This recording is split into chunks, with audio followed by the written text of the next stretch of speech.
अस्सलाम वालेकुम। ABN news के साथ मैं हूँ फातिमा तौसीफ। आपको बताएं, पेट्रोल की फी लीटर कीमत में 50 पैसे की कमी कर दी गई। नई कीमत 255 रुपये 63 पैसे हो गई। हाई स्पीड डीजल 5 रुपये 31 पैसे सस्ता कर दिया गया। नई कीमत 258 रुपये 64 पैसे फी लीटर मुकर्रर कर दी गई। मिट्टी के तेल की कीमत में फी लीटर 3 रुपये 53 पैसे कमी की गई है। नई कीमत 168 रुपये 12 पैसे हो गई। लाइट डीजल की फी लीटर कीमत में 2 रुपये 47 पैसे की कमी के साथ 153 रुपये 34 पैसे हो गई। वजारत खजाना ने आइंदा 15 रोज के लिए पेट्रोलियम मसनूआत की नई कीमतों का नोटिफिकेशन जारी कर दिया। पाकिस्तान में रमजान उल मुबारक का चांद नजर नहीं आया। पहला रोजा 2 मार्च इतवार को होगा। चेयरमैन मरकजी रुयत हिलाल कमेटी मौलाना अब्दुल खबीर आज़ाद ने कहा, पूरे मुल्क में मतला अबर आलूद रहा और पूरे पाकिस्तान के किसी भी मकाम से माह रमजान उल मुबारक का चांद नजर आने की कोई शहादत मौसूल नहीं हुई। चांद से मुतल्लिक मरकजी रुयत हिलाल कमेटी का इजलास पेशावर में हुआ। तमाम सूबों में जोनल कमेटियों के इजलास मुनक्किद किए गए। कहीं से भी चांद नजर आने की शहादत नहीं मिली है। चेयरमैन रुयत हिलाल कमेटी के मुताबिक कहीं से भी चांद नजर आने की शहादत नहीं मिली।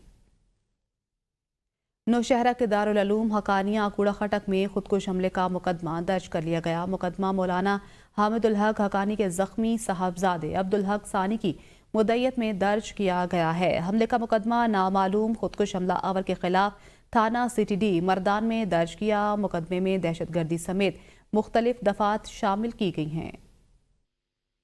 नौशहरा में मुशीर इत्तलात बैरिस्टर सैफ का जामिया दारुल उलूम हकानिया में मीडिया से गुफ्तगू करते हुए कहना है कि वज़ीर आला समेत तमाम काबीना ने मुश्तरका तौर पर इस वाक़े की मजम्मत की है। वाक़े की तफ्तीश और तहकीक शुरू हो चुकी है। तमाम तहकीकी इदारों को हिदायत जारी है कि इस वाक़े के असल हक़ाइक़ सामने लाए। धमाके में जो भी मुलविस पाया गया उसे कानून के कटहरे में लाया जाएगा। वज़ीर आला सूबाई काबीना इजलास में इस अज़्म का इजहार किया कि बुज़दिलाना हरकत करने वालों को माफ़ नहीं किया जाएगा। इन दहशतगर्दों का मुकाबला इत्तेहाद इत्तेफाक की कुव्वत से होगा। जिसने भी ये कार्रवाई की है, ये मजमूम हरकत की है, उसको किसी सूरत भी छोड़ा नहीं जाएगा। मौलाना हामिदुल हक साहब की शहादत हमारे लिए दुख का मकाम जरूर है। दुख की बात है, जंग हम नहीं लड़ रहे, जंग हमारे ऊपर मुसल्लत की गई है, हम उसका जवाब दे रहे हैं। लेकिन वो जवाब देने में हमने कभी भी सुस्ती का मुजाहरा नहीं किया, कभी भी हमने बुज़दिली या खौफ का मुजाहरा नहीं किया। हमारे जवान बहादुरी के साथ शहादतें दे रहे हैं। इतला के मुताबिक अभी तक 13 अफराद जख्मी हैं, जिनमें से कुछ मामूली जख्मी थे, उनको चोटें खराशें आई थी, और लेकिन अभी तक 6 जो हैं वो अस्पताल में हैं, और हम अभी यहाँ से उनकी इयादत करने जा रहे हैं। सुप्रीम कोर्ट के आईनी बेंच ने PTI के सानिहा 9 मई से मुतल्लिक जुडिशल कमीशन की तश्कील पर सवालात उठा दिए। जस्टिस अमीनुद्दीन खान ने सवाल उठाया कि शहरी हलाकतों की कहीं कोई प्राइवेट शिकायत दर्ज हुई, कोई एक आध FIR कराई हो, वही दिखा दें। अदालत ने तहरीक इंसाफ को मजीद दस्तावेजात जमा कराने की मोहलत दे दी।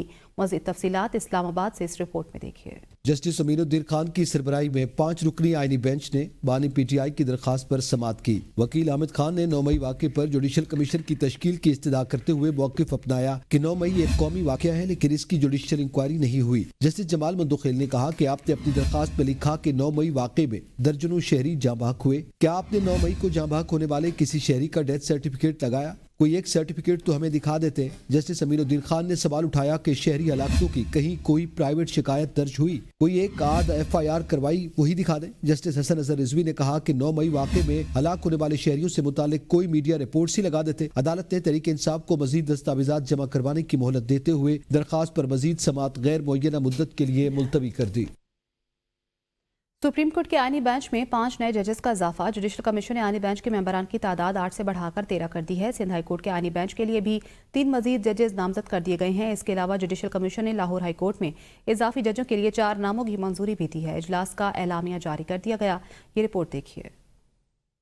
एलामिया के मुताबिक आईनी बेंच में मजीद 5 जजेस को शामिल करने की मंजूरी अक्सरियत से दी गई है। आईनी बेंच में नए तैनात होने वाले जजेस में justice Hashim Kakar, justice Aamir Farooq, justice Ishtiaq Ibrahim, justice Salahuddin Panhwar और जस्टिस शकील अहमद के नाम शामिल हैं। दूसरी जानिब सिंध हाई कोर्ट के आईनी बेंच के लिए 3 मजीद जजेस नामजद कर दिए गए हैं। जस्टिस रियाजत सहर, जस्टिस निसार अहमद भंबरो और justice Abdul Hamid Sindh high court के आईनी बेंच का हिस्सा होंगे। एलामिया के मुताबिक आईनी बेंच में मजीद 5 जजेस को शामिल करने की मंजूरी अक्सरियत से दी गई। जस्टिस मुनीब अख्तर, जस्टिस मंसूर अली शाह ने मुखालफत की, जबकि पाकिस्तान तहरीक इंसाफ के 2 मेंबरान बैरिस्टर अली जफर और बैरिस्टर गौहर ने भी मुखालफत की। चारों मेंबरान ने राय दी कि सुप्रीम कोर्ट के तमाम जजेस को आईनी बेंच में शामिल किया जाए। एलामिया के मुताबिक जुडिशल कमीशन के इजलास में लाहौर हाई कोर्ट में इजाफी जजेस की तैनाती का मामला ज़ेर गौर आया और कमीशन ने लाहौर हाई कोर्ट में इजाफी जजेस के लिए 4 नामों की मंजूरी दी। एलामिया के मुताबिक डिस्ट्रिक्ट एंड सेशन जजेस राजा खजनफर अली खान, तनवीर अहमद शेख, तारिक महमूद बाजवा और अबहर गुल खान को लाहौर हाई कोर्ट में तैनाती की मंजूरी कसरत राय से दी गई।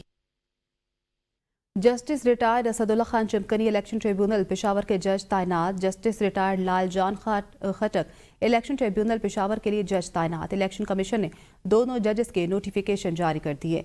नोटिफिकेशन के मुताबिक जस्टिस शकील अहमद की सुप्रीम कोर्ट तैनाती के बाद जस्टिस रिटायर्ड असदुल्ला खान को उनकी जगह इलेक्शन ट्रिब्यूनल जज तैनात किया गया। जस्टिस वकार अहमद की जगह जस्टिस रिटायर्ड लाल जान खटक इलेक्शन ट्रिब्यूनल के जजेस मुकर्रर हो गए। जस्टिस वकार अहमद ने इलेक्शन केसेस सुनने से माजरत की थी।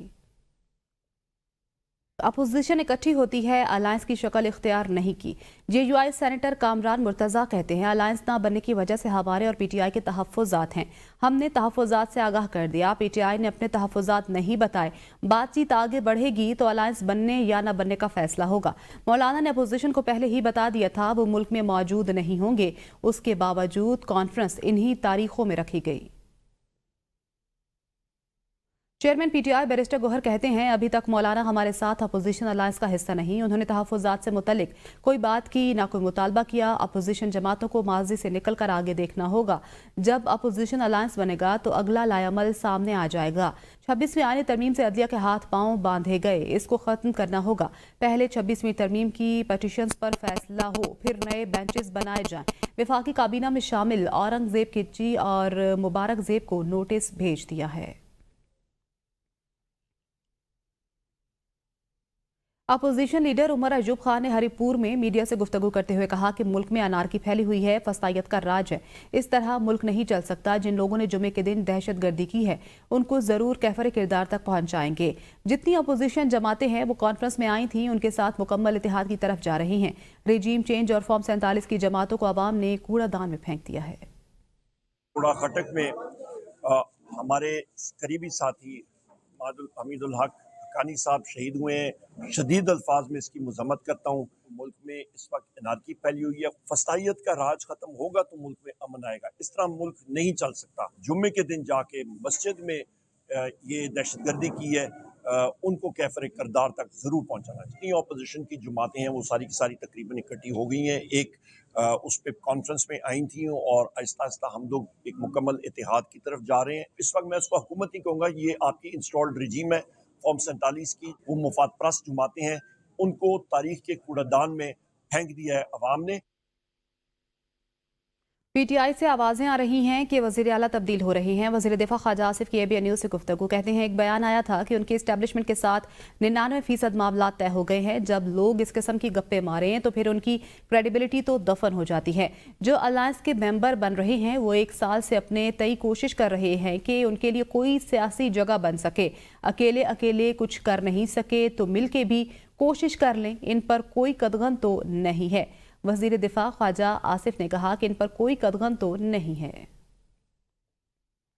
इंटरनल मामलात का नहीं पता, लेकिन उनकी पार्टी से आवाज़ें आ रही हैं कि वज़ीर आला जो है वो तब्दील हो रहे हैं। तो उन्होंने एक बयान दिया था कि 99% हमारे इस्टेब्लिशमेंट के साथ मामला तय हो गए। तो इस किस्म की जब लोग गप्पे चप्पे मारें तो फिर उनकी क्रेडिबिलिटी तो फिर दफन हो जाती है। ये अलग-अलग सब लोग जो हैं, जो भी ग्रैंड अलायंस के मेंबर्स बन रहे हैं, अपने तय कोशिशें कर रहे हैं पिछले 1 साल से कि कोई उनके लिए पॉलिटिकल स्पेस जो है क्रिएट हो जाए। दिन ब दिन जो है किसी ग्रैंड अलायंस की अपनी मूवमेंट का या को अपने के लिए सियासत में जगह बनाने का जो है वो चांसेस जो हैं वो मादूम होते जा रहे हैं। अकेले अकेले कुछ कर नहीं सके तो मिलकर भी कोशिश कर लें।